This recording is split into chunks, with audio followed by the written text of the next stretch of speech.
Okay, so again, introduction to the course, and these are the rules. I'm really a very laid back person, but I did want to kind of just set out some formality. So we're going to talk real fast about how does this class work, what we will cover, what you can expect from me, and what I can expect from you just as we go along. I'm really a pretty laid back guy, but I felt the need to like just kind of do some brush strokes of what the rules are. So how is this going to work? We're going to do a weekly Zoom group, kind of like what we're doing right now. In fact, exactly what we're doing right now. The reason it's going to be recorded is because anybody who can't attend, it's going to be posted to Facebook, to the group. So it's still private, just to the people involved.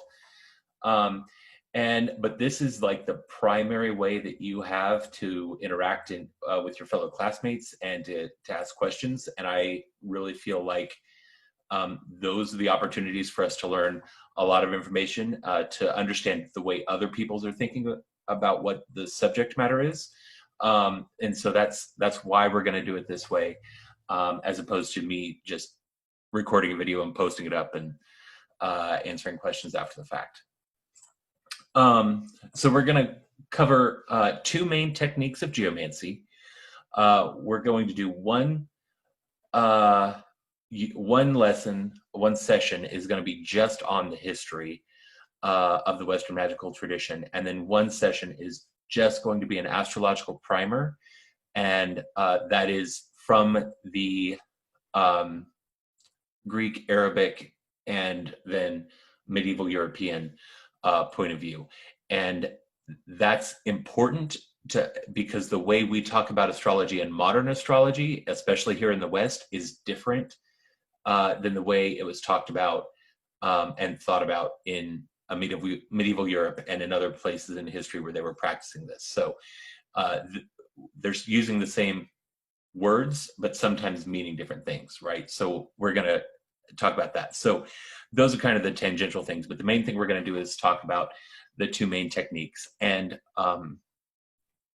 we'll spend a lot of time diving into what the symbols are of that we'll be working with. So what you can expect from me. Honesty, I am not claiming to be some type of major scholar. I read a lot. It's kind of a passion of mine. History is something I really enjoy. And so I'm just here to share information that I've accumulated.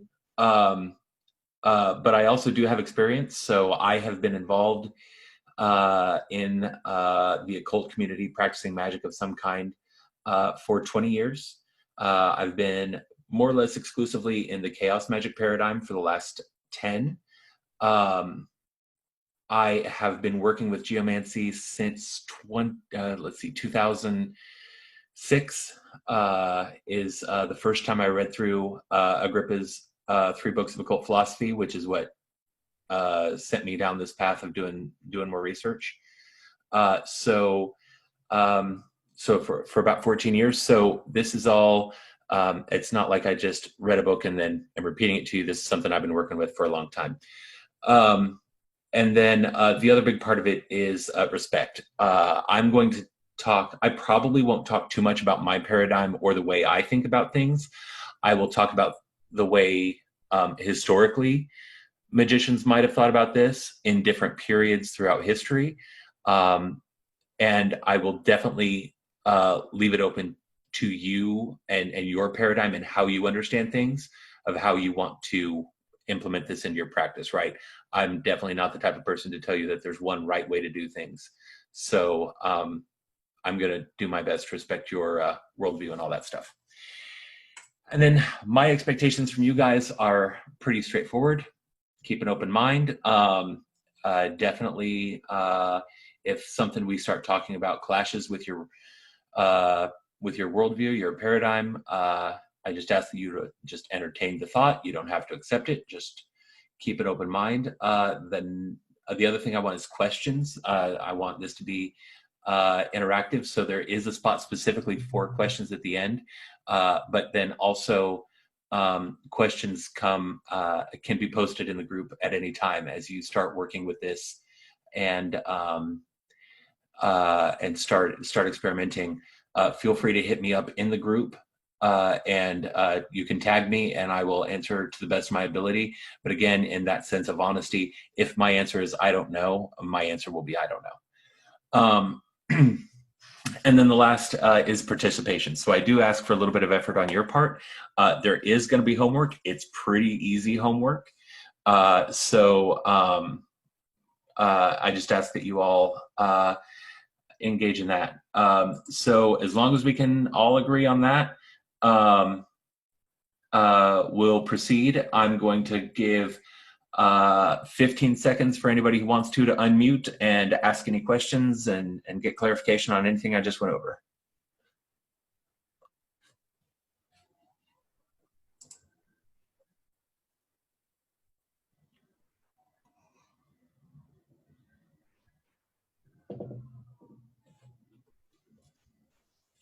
Okay. So I'm taking your silence as acceptance. All right. So we'll go ahead and get started then. So this is kind of just the outline for the first session. We're going to be talking about what is geomancy. We're going to look at generating the figures and a geomantic chart. We're going to talk about interpreting the chart. And we're going to talk about some superstitions and some cautions. And I say that because a lot of the geomantic texts that you'll find are filled with warnings of if this happens, stop immediately. And we see this in a lot of magical writings. Even Crowley talks about it with in his instructions for the Thoth Tarot. If the current comes up in this position, stop the divination immediately, stuff like that. And sometimes I think there's a valid point. Other times I feel like they're a little superstitious, and we'll talk about that. And then we'll just have a brief conversation on ethics at the end about how to use this. Okay. So first question is, what is geomancy? What have you signed up for? So geomancy just means earth divination, right? First half of the word is geo, which you'll recognize from words like geology and geometry and geography.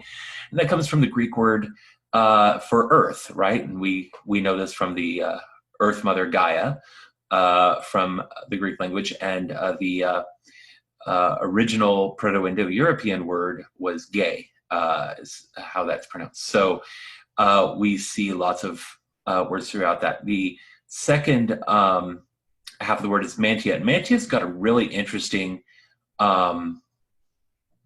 etymological background. It really means divination or seer. We'll see it used a lot today to just mean magic in general, but in its original, it was about kind of a divine trance. And the Greek word that it goes back to is called manomai, which means it's basically like mad in an angry, out of control rage type sense, as in being out of one's mind. And we see this word used in Greek, just like we see the word mad being used today in English to sometimes mean that a person is crazy or insane, and sometimes to mean that they're angry. We see this word used in the same way in ancient Greek. So it's just really interesting that this concept of anger and madness and divination all kind of wrap up with each other.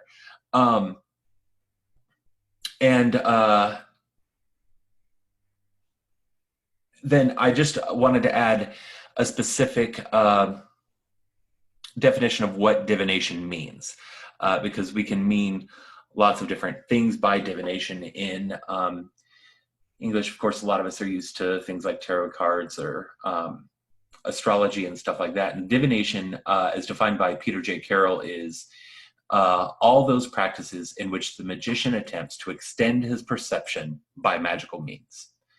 And so it doesn't necessarily have to be asking a specific question. It's just trying to get more information via magic. And that's what we're going to mean when we're talking about divination. So you can ask specific questions, but don't, and definitely as you're beginning, do ask specific questions, but you can also do general readings just to get like the outlay or the layout of upcoming events. Okay, so how does this work? Well, We'll talk about kind of the history and why we know this next session. But the practice of geomancy comes from Arabia, comes from the Arabic Peninsula, sometime pre 800. Yeah, I think that's right. 9 or 800. I can't remember now. Off the top of my head, these are all in my notes for next session. But what we know is that they had a tradition very early on in the Muslim world that they called Ilm al-Ramal. And that just meant science of the sand. And it was a way to tap out. What they would do is they'd take a stick, and they're in a very sandy area, and they would go and they would basically enter what amounts to a trance, and they would ask their question or try to commune with the spirits. And these were definitely angelic spirits in the way they talked about it. And they would tap out the series of lines.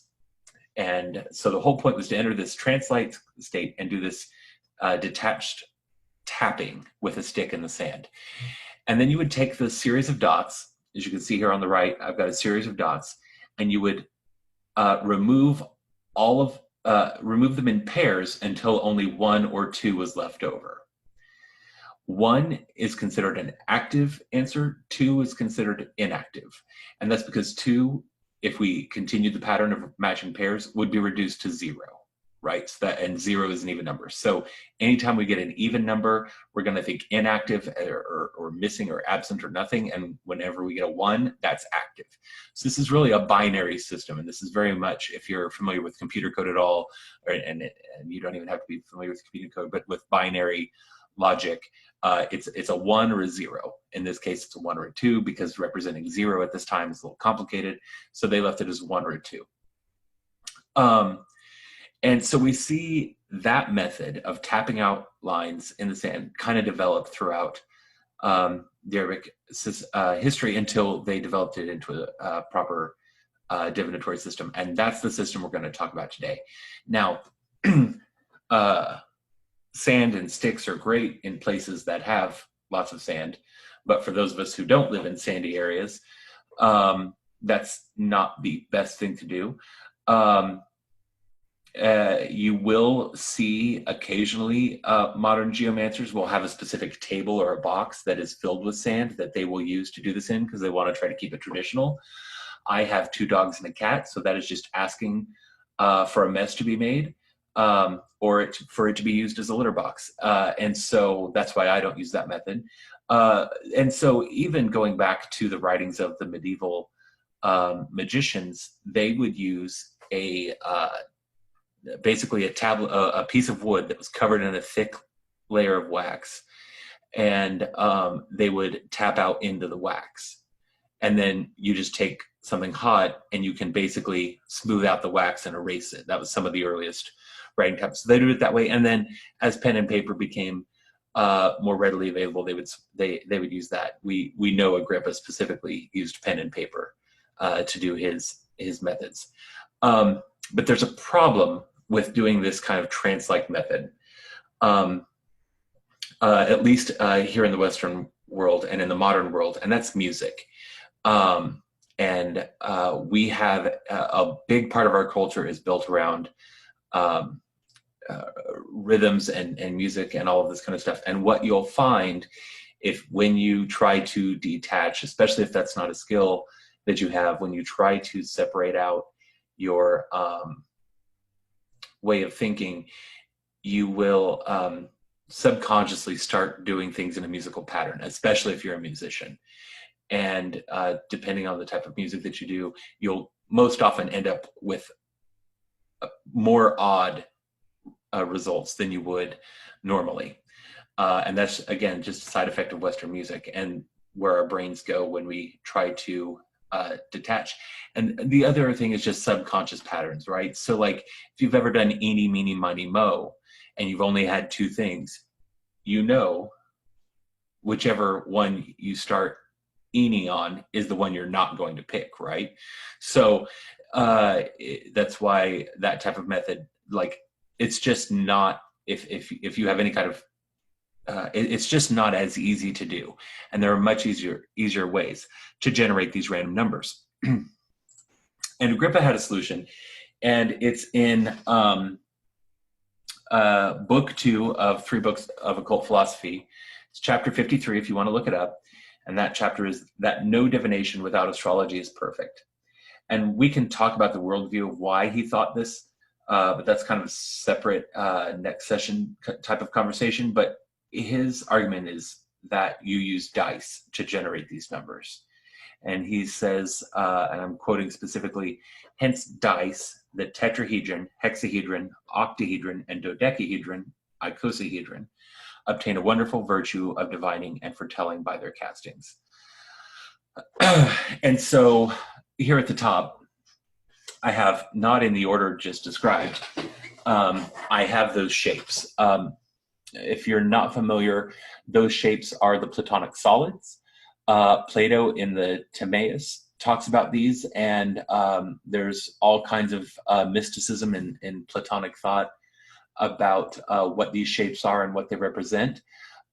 Here in this top picture, I have them coded to my system's coloring for the elements. So the tetrahedron, which is the 4-sided die, is red for fire. The octahedron, which is the 8-sided die, is air, and it's yellow. The blue icosahedron, which is 20, is blue, is water, rather. And then the hexahedron, or the cube, the 6-sided die, is green for earth. And then he knew, and he mentioned, Plato knew that there was this other solid that was not made up of triangles. If you've never read anything about the ancient Greeks, they were obsessed with triangles. And he's like, this one is not made out of triangles, and therefore it's something else. It's something unique. And he called it ether or ether. And it's made out of pentagons, and that'd be the dodecahedron, which is purple, for spirit, is what most modern magicians would call it. So this fits in with a hobby of mine, because I am a dice collector. And so I've just showed a couple of dice that I've used for divination. Also, that top set was my first dedicated geomancy set. Here at the bottom, that brass die is the one that I carry in my pocket everywhere I go. So if I need to do an impromptu reading, I can pull that out and start rolling it and get an answer. The dark colored one there at the bottom, the 20-sided die, that is made of bison horn. And I use that for trying to get messages specifically from ancestors. And then the next two there are hexadecimal dice, which is a base 16 number system that I have had some good luck with. And then that last set, those are specifically for ritual purposes. Those are made out of soapstone. So I only ever use those on the altar table during a formal big ritual. But you don't need to have dice, and you definitely don't need to invest or start collecting dice to do this. You can do it with Monopoly dice if you wanted to, or any dice out of a board game you have. And you can even do it, and the one I'm going to show you, I used random.org's dice generator, and that link is right here. And you just, I have that link. You can click it, and it'll immediately roll 4 dice for you, and you can just repeat that to get your figures. Okay. I'm going to pause here. Any questions on what we just went over as far as like how we're going to generate numbers and all of that kind of stuff?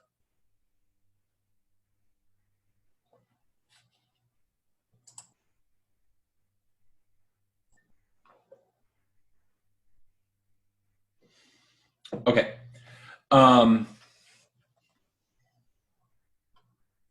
Okay, so we're generating numbers, and the whole point is to get an odd or an even. An odd is represented by 1 line, an even is represented by two dots, right? And we're going to do this 4 times to create a figure. So the first line, or the first result, is the head of the figure, and it is associated with the element of fire. The second line is the element of air, and is called the neck. Third line is called the body, and is associated with water. And then the fourth line is feet, as associated with earth. And so each figure will show each element being active or inactive. So in this specific figure, fire, water, and earth are all active, but air is inactive. Okay, so if we take this into a medieval way of thinking about things, definitely not. This is going to sound sexist, and is not intended to be.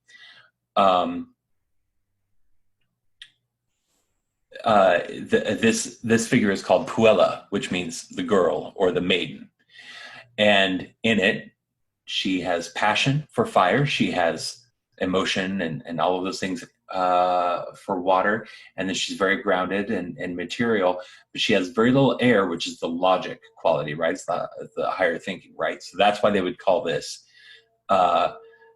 figure Puella. Now, if we invert this figure, as in turn it upside down, we would have air being active, but water being turned off, and that figure is called puer, or which is Latin for the boy. And that's where we see he's got logic, but he's inactive in emotion, right? And this gets into some of the gender-coded language that's built into all of our Western magic traditions. So we see the figure of the girl is emotional but not logical, and we see that the figure of the boy is logical but not emotional. Obviously, there are emotional men and there are logical women. Please don't take medieval's European sexist interpretations as gospel. It's just a way to remember them. And I use that just to kind of get the mindset up front of the way they talked about it, the way they looked at it. And so the whole point of what we're going to do once we get this worked out is we're going to put this in a chart. And so this chart is sometimes called a shield chart, or it's called a theme. And this is what it looks like. And it reads from right to left, which is counterintuitive for most Europeans, but this is one of the pieces of evidence that we have that we know this came from the Arabic area, is because their writing is right to left as well. And so each cell within this chart is labeled for a total of 15. And it's 1, 2, 3, 4, 5, 6, 7, 8 across the top, 9, 10, 11, 12 on the second row, and then 13, 14, and 15. And the big portion of where we're going to get our answer is going to come from these last 3 cells. So 1 through 4 are the figures we're going to generate by either rolling dice, or I very much invite you to try out the tapping method. You can tap with a pencil or a pen on paper if you don't have sand available. But we're going to roll the dice or tap, whatever we're going to do. You're going to put the figures that you generate in cells 1 through 4. And those are called the mothers. And then after that, we just start combining those first 4 figures in different ways to generate all the other figures. So after the first 4, we generate the next 4, which are called the daughters. And then by combining 2 mothers and 2 mothers, we get the first 2 nieces. I call them nieces. In the Latin texts, they're very often called nephews. Why they switch genders from mothers, daughters to nephews, I don't know. So I call them nieces just to keep them all feminine. And it feels better to me, but do what you want to do. And then we combine the first 2 daughters to get the third nephew, and the last 2 daughters to get the 4th niece. Then we'll be combining the the nieces to get the witnesses, and then finally the judge. And so that's kind of the way this chart is going to flow, and this will all make sense here in a minute when we do a demonstration. So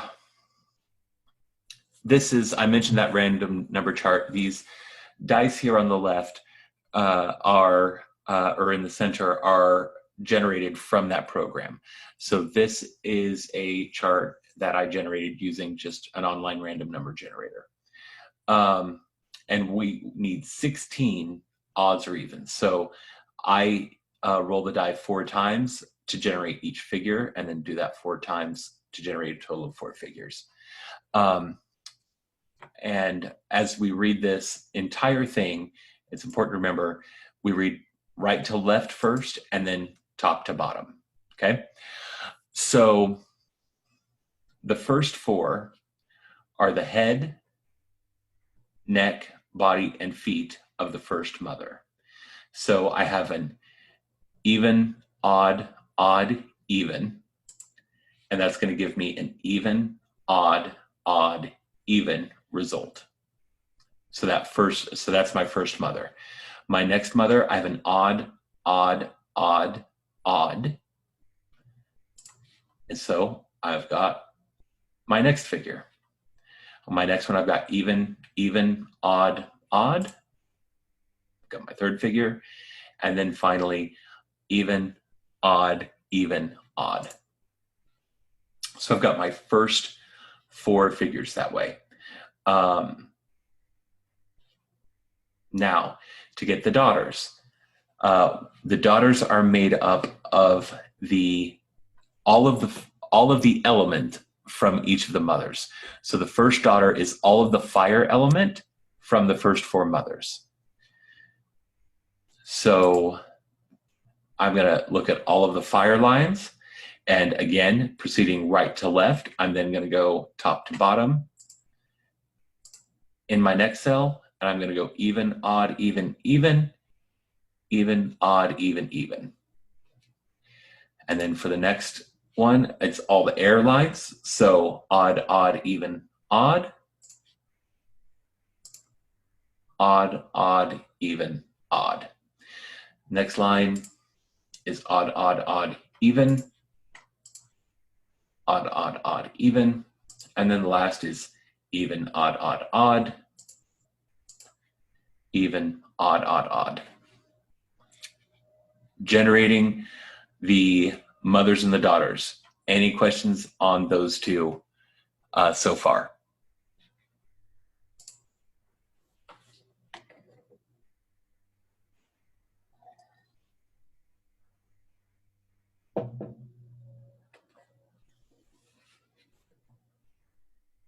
Okay. Next, we're going to go to the nieces, the witnesses, and the judge. Now, these are all generated the same way. And basically what we're going to do is we're going to add each line, and we're going to determine is the result an odd or an even, and that's going to become that line for the next one. So if I add this even and this odd together, that'd be 3. And so that's an odd number. So my first line on my next symbol is going to be odd. If I add these 2 together, that's going to be even. So I'll have a 2. Next 2 would be 2, and the next one would be odd. So by adding those 2 together, I get odd, even, even, odd. And then I just repeat that for each symbol going across. So the first mother and the second mother create the first niece. The third mother and the fourth number create the second niece. First and second daughter create the third niece. And then the third and fourth daughter create the fourth niece. And then, as I mentioned, the witness and the judge are created by adding these across. So even and odd, odd and even, even and odd creates full odds. And then anytime you see 2 figures match up, you're always going to get all evens. And so then we end up with our final result just by adding the lines across. So any questions then on generating the witnesses and the judge and all of that.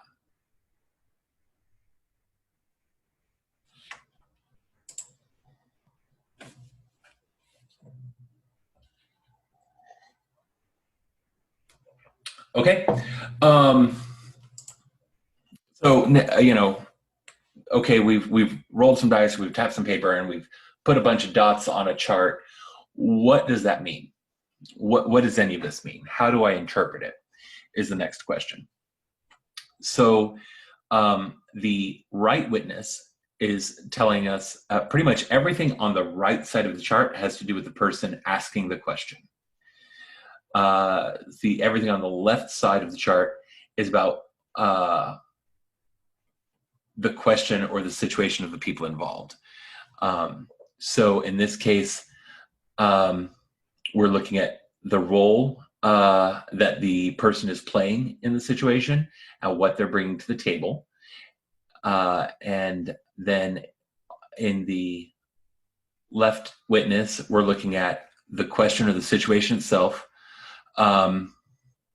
What is the current situation or the people involved in the current situation? And then the last figure is the judge and shows us the outcome. So let's do some interpretation. So the right figure is called via.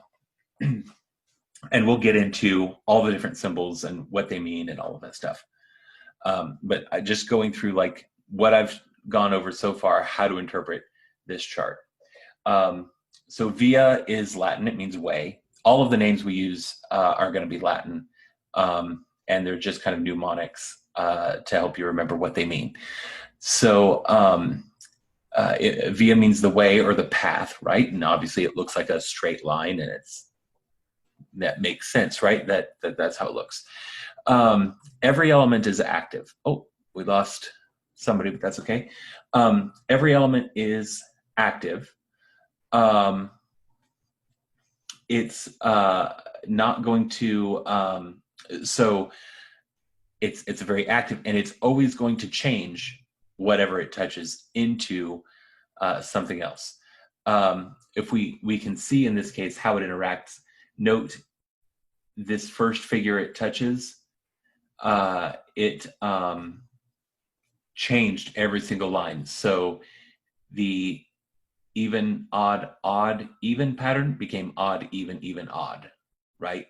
So that's its role. It's going to flip everything that it does. And then the left witness is populace, which is the crowd. And it is the only figure that is entirely inactive.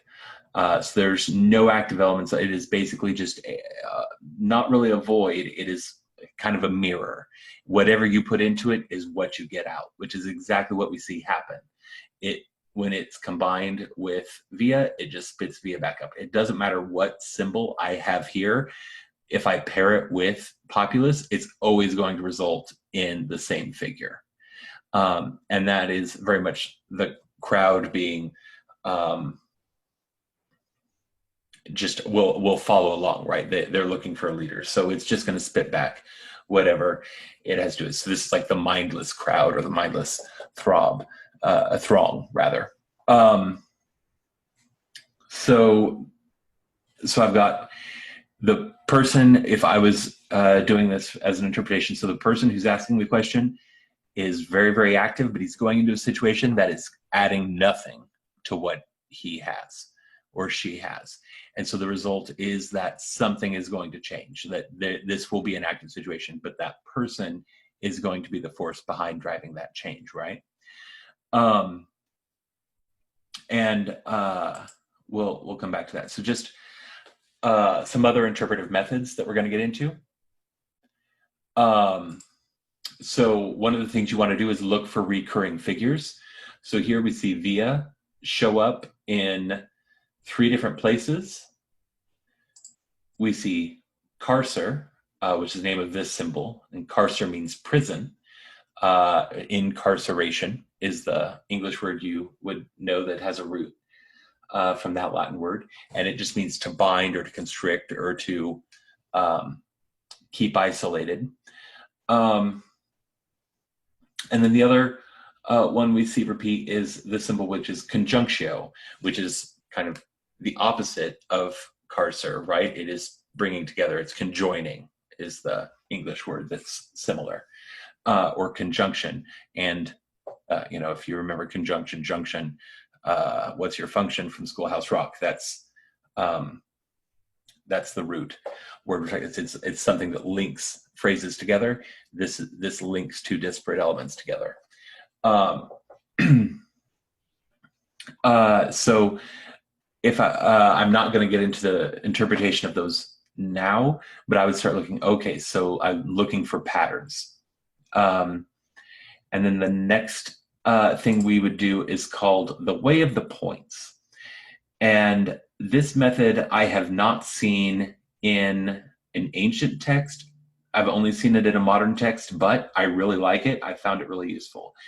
If your figure that you end up with at the judge has a single dot in the fire line, in the headline, you can trace that back up to one of the original figures.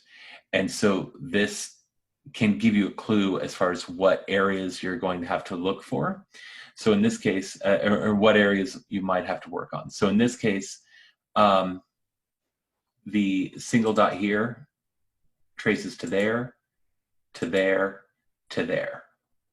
And this will only ever be a single path if the final result is a single line. Now, if the final result is two lines, it will take multiple paths. But if it's a single, if it's an odd number or a single dot on the first line, that's how it's going to work.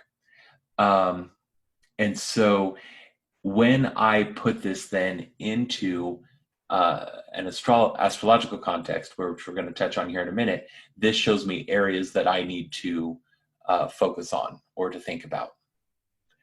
And then the last method is one I don't use myself. This is another one that I've seen mentioned in some ancient texts, but I've never had a need for it. And so it's called the reconciler, and basically what it is in the same method you've added up all these other figures, you add the judge back to that first mother. And so in this case, we would end up with exactly what we had here. That's just a quirk of this specific chart. Not every chart is going to work that way. And I mentioned I'm skeptical about it, and this is supposed to offer clarification when the judge is ambiguous. I've never had the judge be so ambiguous that I felt the need to do this, and even when I have done it, I didn't feel like it added any new information. So I just present it as for the sake of completeness, not necessarily endorsing that method at all. And then I mentioned back a couple slides ago that each of those first two rows were numbered. Those correspond directly with the astrological houses, and we see that going back a long time. So we see the first house is about the person asking the question. The second house is about their money and wealth. The third house is about siblings and community. Fourth house about home and the mother, and things they want hidden, things they want kept private. And then the fifth is sex and creativity. So I say sex because things like prostitutes are here in the medieval tradition, and as are children, but also creative works and things like that. Sixth is about health.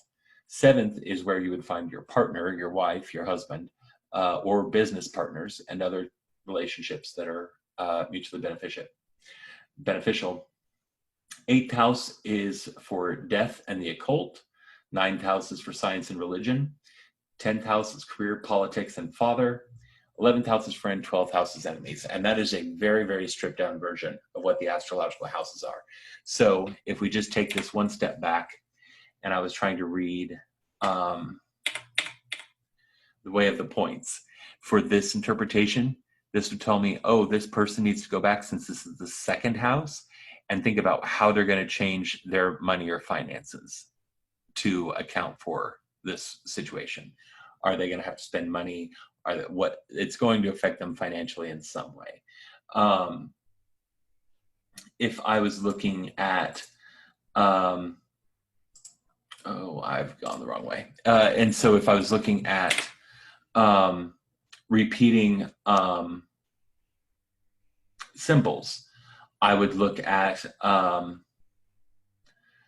conjunctio is in the first house, but it's also in the 10th house. So how might I interpret that symbol with being the individual himself, and how he integrates that with science, with his politics, or with his career, right? And so I'm going to be looking for patterns like that. If I looked at Carcer, I'm going to see, ooh, enemies are restricted, which is good, but friends are restricted too. And then this, depending on the person, restriction in the area of science and religion can be good, can be bad. This is like something like, so seeing Carcer in the 9th house would be something like monasteries, like monks go into cells and are isolated from other people. So just because we see Carcer, which prison sounds like a bad symbol, doesn't mean it's always going to be interpreted as something bad. So this could just be isolation, stuff like that. And I just wanted to try to draw that out. So those are all of the elements for interpretation. Excuse me. And I have sped through that. So what kind of questions do you all have for me right now?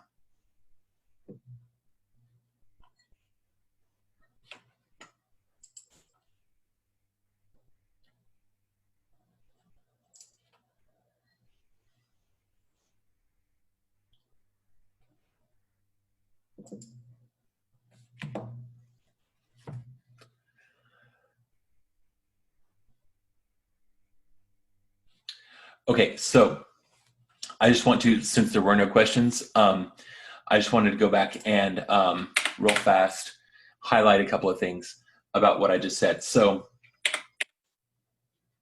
in this chart, this reading was done for how this first lesson was going to go. And I was the one asking the question, and I was concerned about the lesson. And so I saw myself being very active and the participants being very inactive, or the people I was talking to being very inactive. And so it would just require a lot of work from me, in the sense that it would affect my finances. It's not a huge deal at all, but I do pay for a Zoom subscription to make sure that we all have the features that we need to do these kinds of things. It's insignificant amount, so I'm not complaining at all, but that's where it hits me financially. And then in the so I'm not going to break into some of the others, but you can see how some of these methods, how these methods have come to play, right? And how this type of divination kind of echoes what's ended up happening over the course of this session. I've been putting a lot of conversation. It's mostly been me speaking, and the class not speaking very much at all. Okay, so we will move on. So caution or superstition, and I leave this up to you. I do follow this one. If the first mother, so the first figure you get is either Rubeus, which is even, odd, even, or Cauda Draconis, which is odd, even. If you get either of these two, I don't continue the divination. I either come up with another question, or I just stop altogether, and I won't come back to it for at least an hour. And during that hour, I'm thinking about the question I asked and what I'm not understanding. And the reason for that is that mother, that first mother, is the first house, and that's the part that's about the person asking the question. And Rubeus is means red. If you're a Harry Potter fan, you'll of course, recognize Rubeus Hagrid. Rubeus means red. And this image is an upturned wine glass. So if you can imagine this being the base of the wine glass, here's the stem, and then here's the, or goblet or chalice, however, whatever word you want for it. And so here's the actual cup part. And it is spilled blood. It is one of the figures from Mars. And so we don't want the person we're asking for to die, so we stop doing what we're doing. And then the second is Cauda Draconis, which is tail of the dragon. It is basically drastic or swift upheaval, violent upheaval, stuff like that. And so those were the two figures that they were like, listen, if you get either one of these two in your first symbol, just stop what you're doing. And I do follow that one. It may be a superstition. I don't know. That's my personal choice. And then the other one that so many books are really clear on, and I have found to not matter at all, is the weather. They want calm days. They want the sun to be out if possible, no clouds, all that kind of stuff. And if it's a thunderstorm, absolutely don't do it. You won't get good results. I have not found that to be the case, so I have put that in the superstition column. But, I do just want to mention it just as kind of a caution that a lot of the text will tell you not to do it during a thunderstorm or anything like that. And then just a brief comment on ethics, now that I've kind of given you the rough outline for how to do this. Number one, don't do harm. If you think by answering a question or by doing all that stuff, you could cause someone to make a bad decision, probably don't do it. Remember, it's right to do right and it's wrong to do wrong, and that's really just trust your gut, trust your empathy. So I am always really cautious about doing readings for things like medical issues, especially questions like, will I recover or should I take this specific treatment? Because I'm not a doctor and I don't want to catch a case, which is the last piece of advice, right? I don't want anybody to come at me and say, oh, I went to my astrologer, my geomancer, my whatever, and they told me not to take that medicine, and now I've, my cancer's worse, or I'm got sick and spent so much more money, and they try to sue you for it, right? So just be smart if you start trying to do this for someone else. And that's just kind of my brief overview of ethics. I trust you all to be good people. So I'm going to go ahead. I'm going to ask everybody to unmute and ask any questions you have. So when you were talking about the when not to do it during a storm, I've noticed that my energy flows a lot better during a storm. So would it still be a bad idea because it's an inflated state of energy? Or so the reasoning they gave for that is the paradigm they were operating under was that there was a thing called celestial energy, and this is literally energy coming from the stars. And so, the stars are always out even when you can't see them. The problem was the clouds and violent thunderstorms would interfere with that energy, making it to you to do the divination. And so that was their reason for it. Now, if we go to the Arabic texts, where they don't have a ton of thunderstorms, or at least not like we have here in the Midwest, that wasn't so much of a concern. But there was things like sandstorms. Well, of course, how are you going to tap in the sand when there's a sandstorm going on, right? Some of it is kind of practical, and some of it is like I said, it's a paradigm that doesn't match my paradigm, so I tend to ignore it if that doesn't make sense. So okay, cool, thank you. Yeah, I would say experiment it. I wouldn't and we'll talk about this when we get to the homework. I would definitely experiment, next time there's a thunderstorm, do a reading, see what kind of results you get next time, and compare it to other readings you do, and see if it makes a difference. For you, it might make a difference. For other people, it might not. Okay, cool. Thank you. Mm-hmm. Mary, I think you're unmuted. Did you have a question? No. Okay.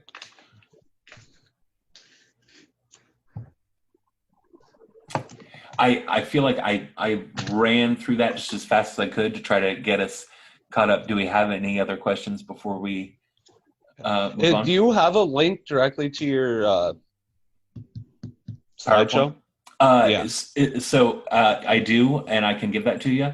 Also, what I'm going to do, because you're going to have homework, is to perform one divination that you're willing to share with me. If you would be willing to share it with the whole class, that's even better. It should be something that you can verify in the short term. So it's like, do the divination and know that you're going to get an answer or be able to tell whether that was successful in the next week. One of the rules of divination that I follow is divine short. You don't do long-term 10-year divinations if you want accuracy. You might be able to pick up on a pattern, but you might not necessarily understand how it's going to manifest. Whereas if you divine short, you're going to have a lot better outcome. So it should be something that you can verify in the next week, and like to keep it simple. So, if it's some, this is definitely a code of silence type thing. I'm not going to share your homework with anybody else, and there's no judgment on that at all as far as whatever you choose to do that. It's just I just want to make sure you're comfortable sharing it with me, and then I would like at some point everybody to at least do one that they're comfortable sharing with the entire class, so we can learn from each other, right? So this is what this is the chart that I did, this is the question that I asked, and here's how I interpret it, and here's what happened. And then we can see, okay, so here's what the chart said, and try to understand what the chart was trying to tell you. Does that make sense? Okay, yeah. And so what I'm going to do is I have I do almost everything in Google Docs, but you can take it, download it as an image, and put it in whatever Microsoft Paint or whatever software you want to use. But I have a chart that you can type into digitally, or you can print it out and do it by hand. It's whatever you want to do. And so I'm going to give that to you. I'll have links to the random number generator if you want to use that. And then if you pen and paper or dice, I leave to you to come up with on your own. And then, so yeah, I can put out a link to this presentation, and then of course this is being recorded, so everybody will have that available to them as well to go back and watch it as they want. Any other questions? Okay, so next week is we're going to be talking about history, and we're just going to be talking about how so I made a lot of claims as far as like geomancy's history and kind of how it's been interpreted throughout the ages, and we're going to do kind of a survey of the Western magical tradition up to pretty much from let's call it 300 BC to today, and we'll do it kind of fast and loose, but there's just some touchstones I want to see of how ideas around all of this stuff changed and how they started to develop. As far as time for next week, there was at least one request to do it earlier. Does anybody have an objection with doing it earlier next week by an hour or two? It'd be cool to do it earlier because I normally have dinner with my parents right around this time. So okay, just our time.